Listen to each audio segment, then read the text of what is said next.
محمدا عبده ورسوله. اللهم صل وسلم على سيدنا محمد خاتم الأنبياء والمرسلين وعلى آله وأصحابه أجمعين. أما بعد، فيا أيها المسلمون أوصيكم وإياي بتقوى الله، فإن التقوى مدار كل سعادة، كما أن اتباع الهوى رأس كل شقاوة، فقد فاز المتقون. قال الله في كتابه المبين وهو أصدق القائلين: أعوذ بالله من الشيطان الرجيم، بسم الله الرحمن الرحيم، واعبد ربك حتى يأتيك اليقين. صدق الله العظيم وبلغ رسوله النبي الحبيب الكريم، ونحن على ذلك من الشاهدين والشاكرين، والحمد لله رب العالمين. Hadirin jamaah salat Jumat Masjid Nurul Amal, mudah-mudahan kita semuanya mendapatkan rahmat, taufik dan hidayah Allah Subhanahu wa taala sepanjang kita berada di perantauan dunia yang fana ini. Dan juga kita mudah-mudahan senantiasa mendapatkan syafaat Rasul dengan izin dan ridha Allah Subhanahu wa taala. Tersebab Rasulullah kita bisa melaksanakan solat dengan baik dan benar.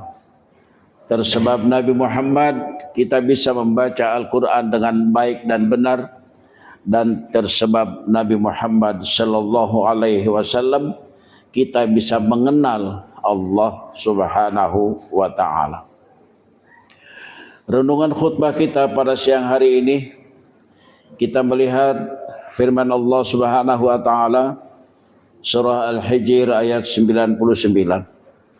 A'udzu billahi minasyaitonir rajim. Wa'bud rabbaka hatta ya'tiyakal yaqin. Dan sembahlah Tuhanmu sampai dengan penuh keyakinan kepadanya. Yang perlu kita garis bawahi dalam ayat ini adalah kalimat yakin. Yakin ini pertama ada namanya ilmul yakin. Yang kedua ainul yakin, dan yang ketiga haqqul yakin. Ilmul yakin adalah pengetahuan yang Allah berikan kepada kita, yang kita serap melalui 7 pintu pikiran: 2 mata, 2 telinga, 2 lubang hidung, dan 1 mulut.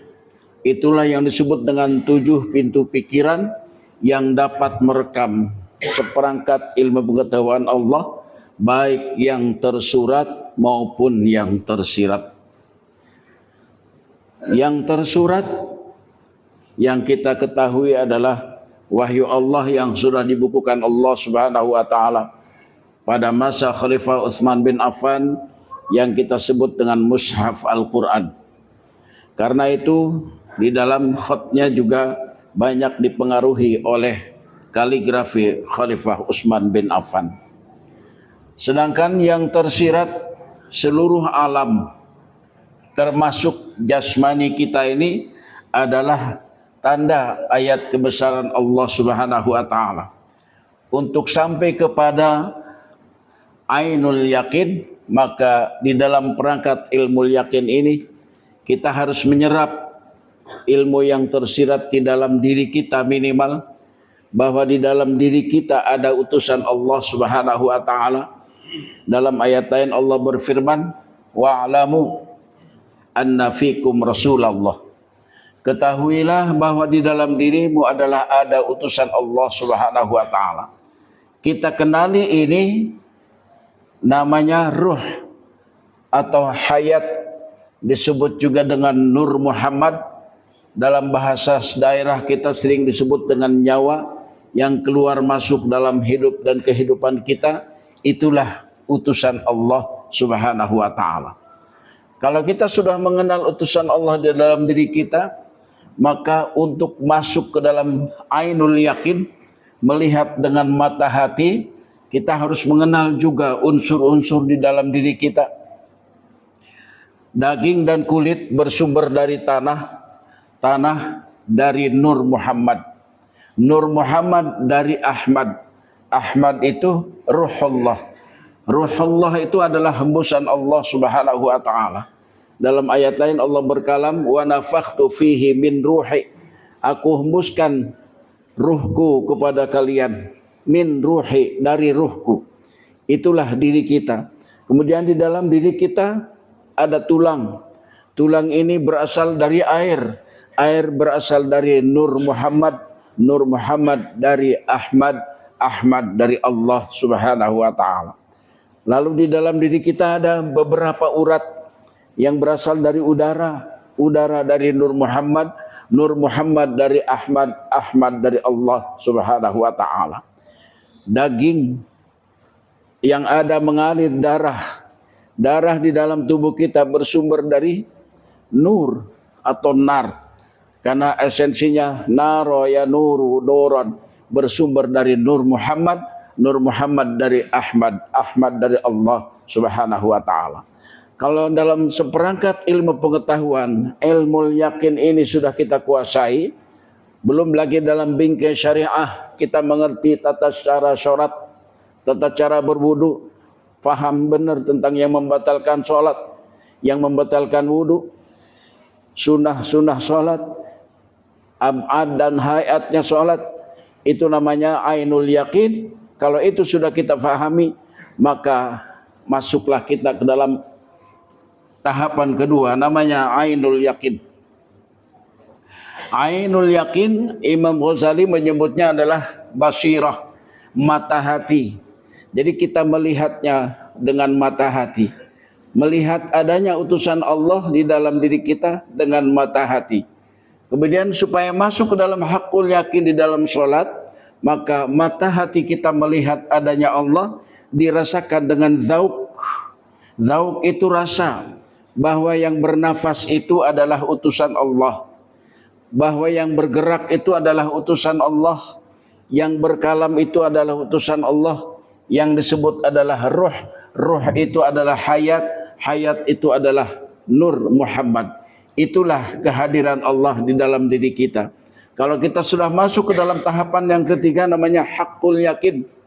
Ketika kita sholat, mata memandang ke tempat sujud, sesungguhnya yang memandang ke tempat sujud itu adalah ruh Allah Subhanahu wa taala. Lalu mulut ini dengan izin dan ridha Allah berucap, membaca rangkaian bacaan-bacaan salat dari mulai takbir sampai dengan salam.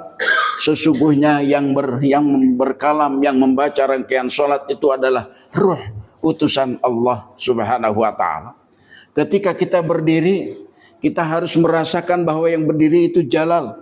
Jalal itu adalah Allah. Allah di dalam diri kita divisualisasikan darah. Darah dari nur. Nur dari Nur Muhammad. Nur Muhammad dari Ahmad. Ahmad dari Allah Subhanahu wa taala. Ketika kita ruku, kita harus rasakan bahwa yang ruku itu adalah ruh. Yang ruku itu adalah Nur Muhammad. Yang ruku itu adalah hayat. Maka dalam visualisasi salat, ketika ruku namanya jamal, bahwa yang sedang ruku itu adalah utusan Allah Subhanahu wa taala. Yang membaca tasbih subhana rabbiyal azim ketika ruku adalah utusan Allah Subhanahu wa taala. Kemudian sujud.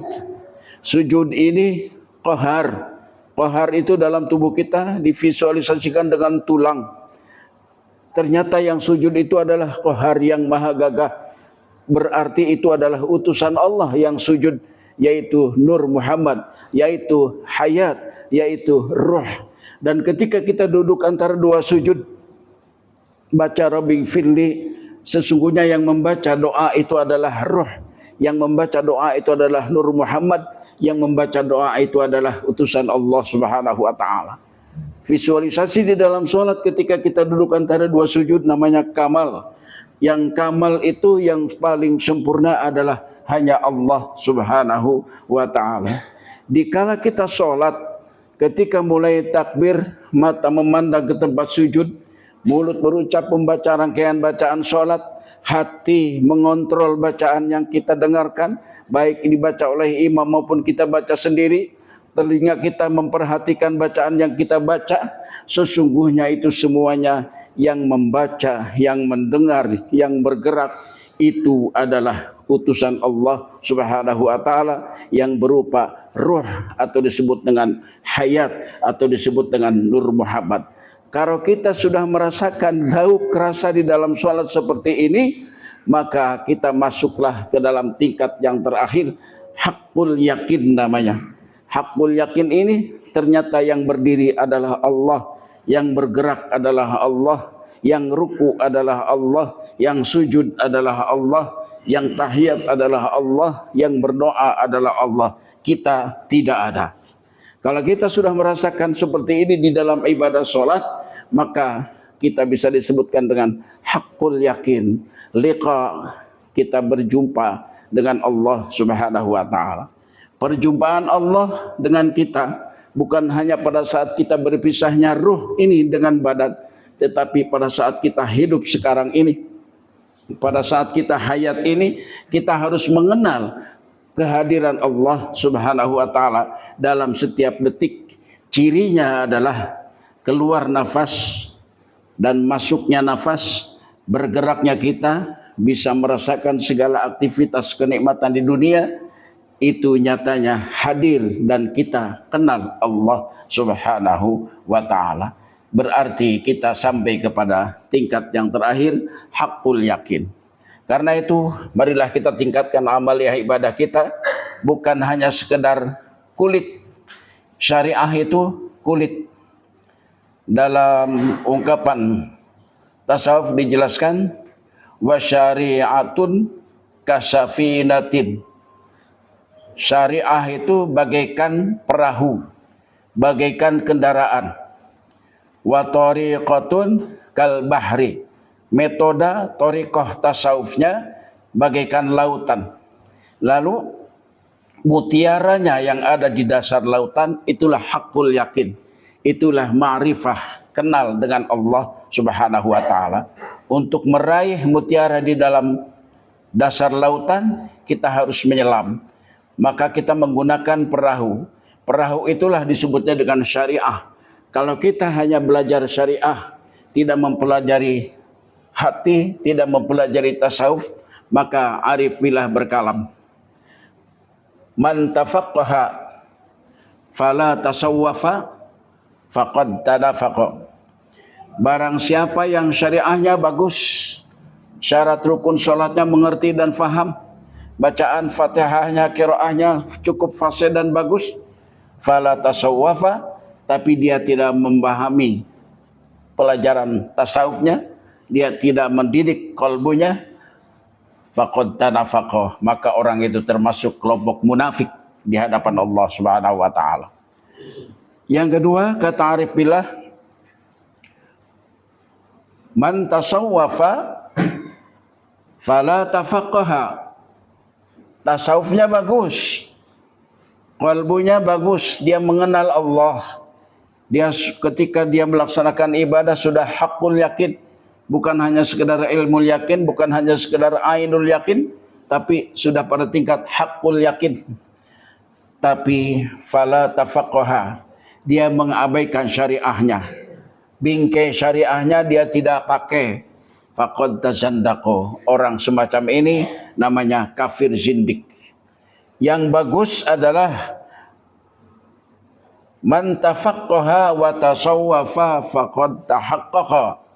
Barang siapa yang syariahnya, ilmu yakinnya bagus,